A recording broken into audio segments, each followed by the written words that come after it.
Es una historia que está conmoviendo a un pueblo muy pequeño en Entre Ríos, Urdinarrain, así se llama, queda a 56 kilómetros de Gualeguaychú, donde está saliendo a la luz un escándalo vinculado al abuso sexual infantil. Ahora se enteran que quien fuera funcionario municipal, quien fuera secretario del Colegio Nacional Secundario Local, muy amigo de muchas familias, un hombre talentoso, reconocido laboralmente, fue denunciado por haber abusado de los hijos de sus amigos cuando estos chicos, que hoy son adultos y recién ahora pudieron hablar, eran niños. De esto vamos a estar hablando en un ratito con una de las víctimas y uno se pregunta cómo detectar el abuso sexual infantil, que es un delito que generalmente ocurre perpetrado por alguien cercano a las familias, alguien cercano a la víctima, y por eso lo somete a un silencio que lleva este caso a estas historias a la impunidad. Bueno, ¿cómo detectarlo tempranamente? Y hay una agrupación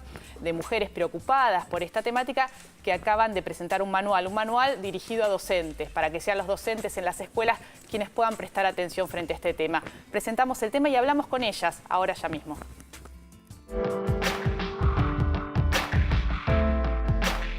¿Tiene problemas de aprendizaje? Seguro que es porque sus padres se están separando. ¿Le cuesta relacionarse con otros chicos y reacciona con violencia? Debe ser porque está por tener un hermanito. ¿Llora por cualquier cosa o está inapetente? Es porque su familia acaba de mudarse y se está adaptando. Pero, ¿qué garantía tenemos de que ese nene o esa nena no se comporta así porque está siendo víctima de abuso? Por monstruoso que sea, el abuso infantil ocurre. No distingue clases sociales ni cuestiones geográficas y es más común de lo que creemos. Por eso debe estar entre las variables al evaluar los motivos por los que un niño o una niña reacciona de determinada manera. Para que docentes y padres estén en condiciones de detectar síntomas de abuso sexual en menores, la agrupación Mundanas elaboró un manual para docentes sobre abuso sexual infantil. Así no, el silencio y la indiferencia son cómplices. Detectar el abuso sexual infantil, reconocer a una víctima y saber cómo actuar. Con ese objetivo vamos a hablar hoy del tema en vivo en Argentina. Y estamos con dos de las integrantes de la agrupación Mundanas. Gracias por venir. Estamos con Yamila Corín, que ella es arteterapeuta, y con Andrea Mila, que sos sobreviviente de abuso sexual infantil. Muchas gracias. No, a ustedes. ¿Cómo se involucraron con esta temática? Con la temática nos involucramos porque nos tocó. Yo soy mamá de una niña víctima de ASI. Así es, abuso sexual infantil, ¿no? Para entonces, por suerte, yo tenía el apoyo de mis compañeras con las que ya veníamos trabajando cuestiones de violencia de género a través del arte. Pero bueno, esta situación nos arrasó, a mí en lo personal, y ellas acompañaron constantemente. En principio te desmorona, pero después te tenés que plantar y sostener una batalla. ¿Cuántos años tenía tu hija cuando vos te diste cuenta? 9. ¿Y quién abusaba de ella? Su papá, su progenitor. Tremendo. Sí. Pero bueno, tremendo era antes de saber. Claro. Creo que lo que tenemos que tener en cuenta es que lo tremendo justamente es no saber. No poder reconocer, no poder actuar, no poder alejar a ese niño o niña de su abusador. Entonces, eso es lo tremendo, no saber. Y Andrea, vos, tu historia. Yo sufrí abusos por parte de mi hermano mayor y bueno, digamos por circunstancias específicas de encontrarme que esta persona iba a ser papá. Bueno, me empezaron a surgir un montón de miedos y tomé la iniciativa de denunciar, hacer la denuncia. Y bueno, y en ese camino me encontré con mundanas que estaban en la misma lucha, con este manual que me pareció también muy concreto, detallado y espectacular para detectar, ¿no? Lo importante de transmitir la palabra para que los docentes, que son, digamos, el espacio donde los chicos, después del hogar, donde más tiempo están, puedan detectarlo, ¿no? Y hacer vos algo. Dijiste, finalmente pudiste hablar. ¿Cuánto pasó desde que vos sufriste hasta que lo pudiste poner en palabras? 20 años, más o menos, desde que empezaron los abusos. Sí. ¿Y en tu familia nadie se daba cuenta? No, digamos que el entorno familiar se prestaba para que esa situación sucediera, ¿no? Entonces, también creo que al menos lo que me pasó en mi situación particular fue de estar en una escuela y decir, me hubiese gustado que un docente me preste el oído sí, que preste atención a la situación, ¿no? Que muchos chicos les toca vivir hoy por hoy. El año pasado el Ministerio de Educación de la Nación sacó justamente un manual que, entre otras problemáticas que pueden atravesar la vida de los niños y las niñas y los adolescentes, incluía la problemática del abuso sexual infantil, con herramientas para que los docentes empiecen a entender de qué se trata y puedan ver esto que hablamos, ¿no? Que tal vez pueden ser síntomas, cuestiones que, como la propia característica del abuso sexual infantil, que muchas veces está en el entorno familiar, siempre, es muy difícil ponerlo en palabras. Lo que es importante, ¿no? me parece, es que los docentes, o sea, no es adjudicarle a los docentes la obligación de hacer un diagnóstico. Los docentes están en contacto permanente con los nenes y las nenas porque todos van a la escuela. Por eso nos pareció importante abordar la educación y los trabajadores de la educación como factores de intervención. Claro. Ahora, no va a ser una docente o un docente quien determine o haga un diagnóstico con algunos indicadores. Sí lo va a poder y le va a poder llamar la atención y va a poder empezar a hacer un andamiaje en ese accionar, cómo llamar a una mamá, cómo hacer notas en la escuela, tratar de llegar a un psicodiagnóstico para ese chico. ¿Es obligatorio para un docente como funcionario, uno podría decir público, hacer una denuncia cuando se entera? Sí, cuando es certera la violencia sexual, sí. O sea, cuando uno está frente a un niño o niña que está siendo vulnerado en sus derechos, tiene la obligación de denunciar. Se trate de abuso sexual infantil o de cualquier otro hecho de violencia. ¿Y qué recepción han tenido entre los docentes con el manual, que acá lo tenemos y que ustedes acaban de publicar, ¿no? Dirigido a docentes? La verdad que fue extraordinaria. Nosotros este manual lo terminamos mediados del año pasado y dimos talleres. Nosotros trabajamos con la dinámica de taller. Primero para darle un contexto a esta problemática que no es particular de una casa o de un niño o de una niña, sino que para nosotras tiene un contexto que es la violencia del sistema patriarcal que perpetúa la violencia sexual por determinarla parte de la índole privada, digamos. Denunciar la violencia sexual es mucho más compleja que cualquier otro tipo de violencia. Y esto también tiene que ver con un montón de cuestiones que hacen a un problema que es del sistema. Claro. Entonces, no solamente atender un caso particular, sino también tener un contexto de por qué se dan este tipo de violencias, nos parece importante. Después, por supuesto, atender la causa particular. Entonces, en los talleres nosotros lo que hacemos es atravesar por el cuerpo, ¿no? Porque cada una de las docentes que van a intervenir van a tener que atravesar su propio dolor, porque es un tema muy doloroso. Entonces, poder reconocer y fortalecer el equipo para poder intervenir es fundamental. Nadie sola puede sostener una denuncia, porque la justicia es muy compleja y no siempre justa, maltrata mucho a las mujeres que denunciamos.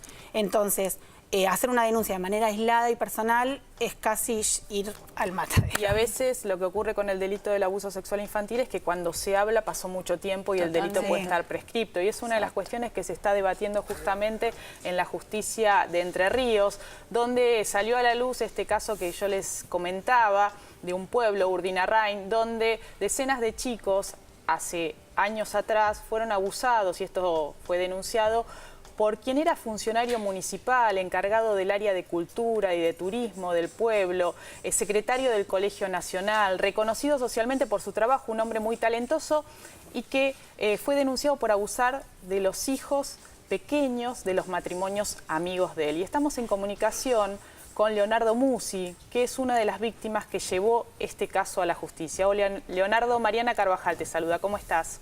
¿Qué tal, Mariana? ¿Cómo les va a todos?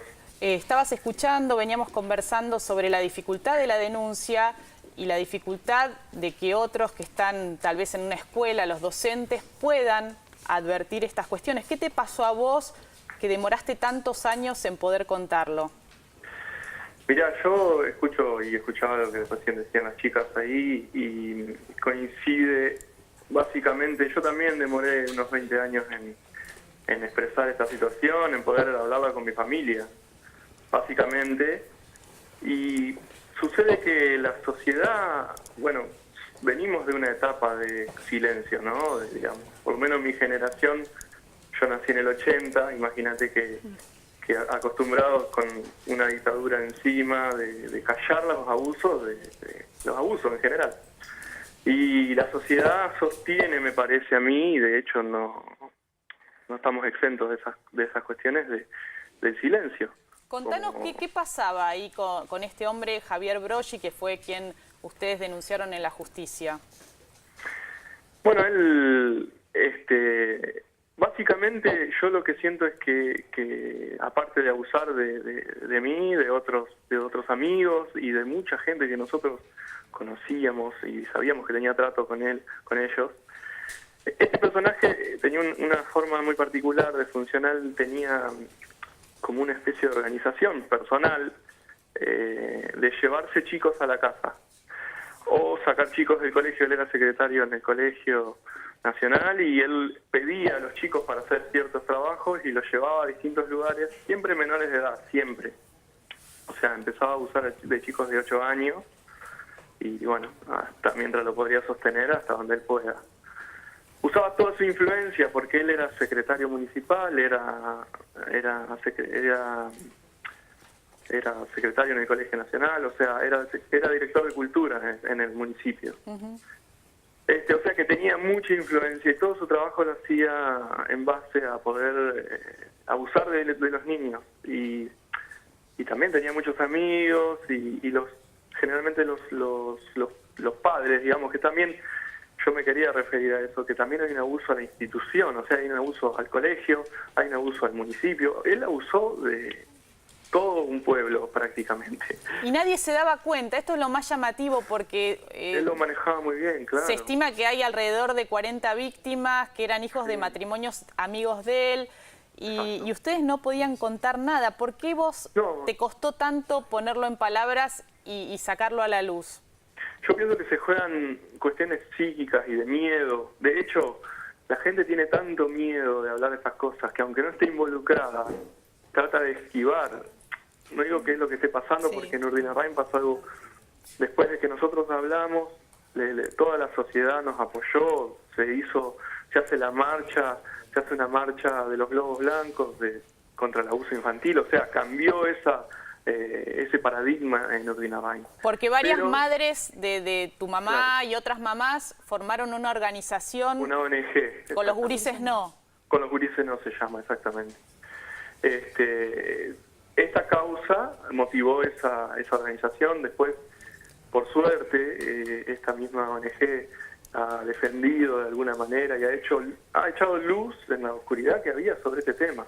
Claro. Y ha metido ruido y digamos, todas las religiones, todas las instituciones apoyan esta ONG, por suerte. O sea que hay una muy buena respuesta, pero hasta ese momento el silencio y el miedo, la verdad que hacía mucha fuerza. En mi caso particular, no te puedo decir muy bien cuando recién empieza a pasarme, pero porque yo era muy chico, tenía 8 años.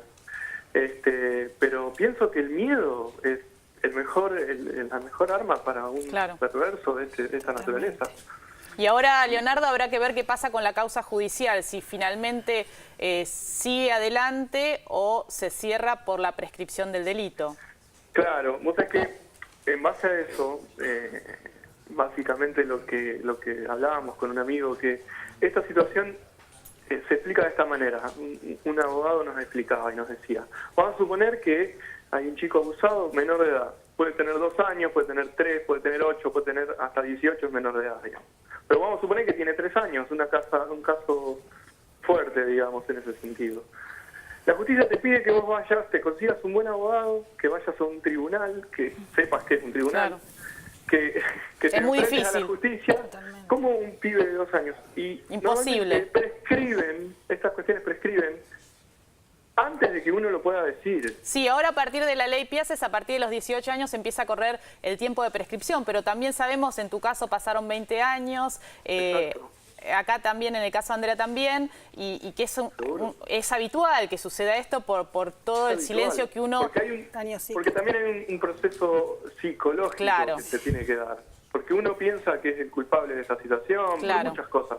Y por la sociedad pienso que con el contexto en el que estamos ahora, que las cosas están cambiando, de hecho yo estoy hablando ahora con ustedes, con este programa, digamos, Bien. algunas cosas han cambiado. El periodista Daniel Enz hizo un gran trabajo impulsando todo esto. Digamos que hay cuestiones de la sociedad que están cambiando. En Entre Ríos, el caso de Larraz, no sé si lo Sí, lo han del seminarista en el Exacto. seminario menor, ahí contra un religioso. O sea que el contexto, yo soy feliz en sentir que el contexto de la Argentina y en el caso puntual de Entre Ríos está cambiando, que la justicia empieza a mirar esas cosas en vez de hacer la vista gorda. Hay Bueno. un montón de procesos que desarticular todavía con respecto a esto, pero bueno, me parece que es un buen camino. Muchas gracias, Leonardo, por tu testimonio.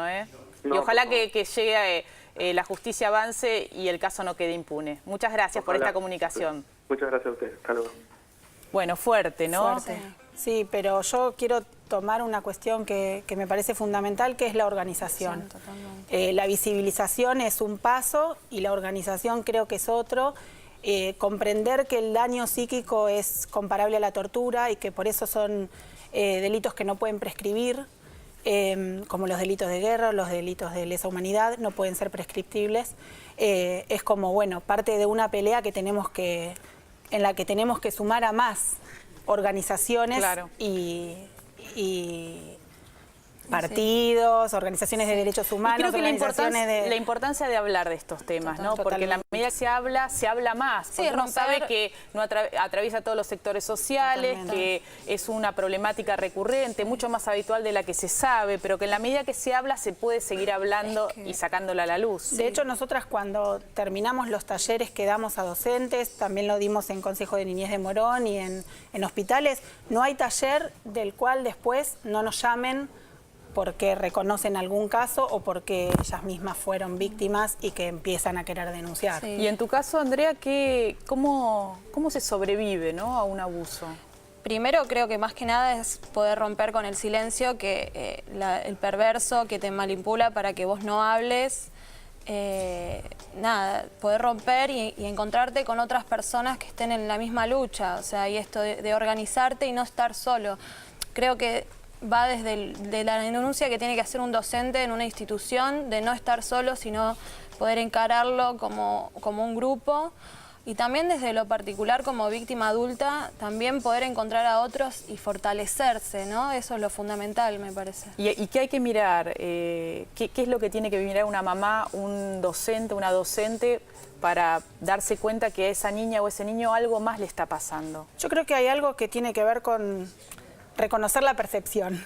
Lo que a nosotros nos pasa cuando vemos, creo que en esto los talleres nos dieron cuenta, las docentes siempre se dan cuenta cuando un chico tiene o una nena está con una situación de conflicto, o una mamá porque no duerme bien, porque no come bien, porque juega de manera violenta, Porque se porque hace dibuja piso, de los manera dibujos, violenta. claro. O sea, cualquier hecho que salga de un estado de bienestar, donde nosotros vemos a nuestras hijas que están contentas y están felices, ya es una alarma. Después, en relación a la cuestión de la problemática particular de abuso sexual infantil, para mí hay que recurrir a un especialista. Bien. Cuando nosotros... Lo que no hay que es negar, me parece, que eso es lo fundamental. Pasa que como es tan doloroso... Es tan doloroso. Muchas veces a las mamás las acusan de, bueno, pero tanto tiempo se cayó, Claro. o será cómplice. No, probablemente su construcción psíquica niegue porque no puede tolerar Porque es un semejante horror aberración. exacto, es tan grande el horror que es muy difícil aceptarlo. Exactamente. Muchas gracias, No, chicas, gracias por a este vos. trabajo y bueno, por hablar de este tema.